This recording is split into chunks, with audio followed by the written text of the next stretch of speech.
Since Rough Cut 1 of our soap opera trailer to Rough Cut 3, we've received audience feedback to help us in finding out what our audience want to see and how we can progress in making our soap opera trailer enticing, understandable and interesting. We asked them to be truthful and tell us what they liked about it, what they didn't, and reasons behind these points, and how they thought we could improve it.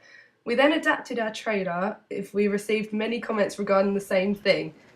Sometimes we had contradictory points made, of which we ignored, as we assumed it came down to opinion, which meant there wasn't much we could do about these issues to please everyone. This seemed to be the case with the music, and it wasn't that it appealed to older people and not to younger generations, for example. A 17-year-old said music may be too over the top, and an 18-year-old really liked the music and that it is really suitable. Comments like these were quite frustrating as there wasn't much we could do about the situation, but we realised you can never please everyone, even in a professional industry, but we had to compromise and strive to please as many as possible.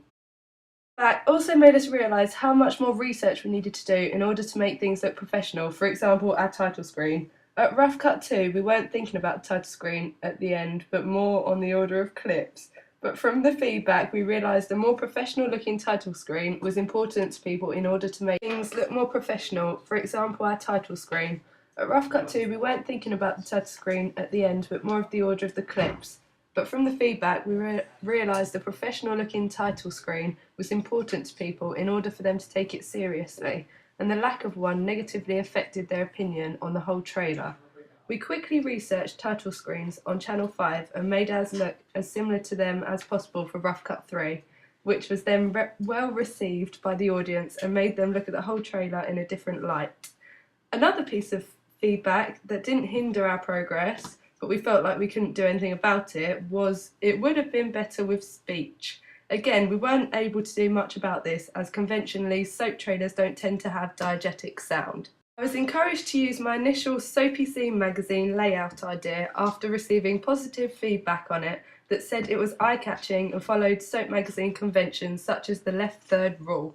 This is why we used this layout instead of designing a new one for our magazine promoting Cherry Gardens.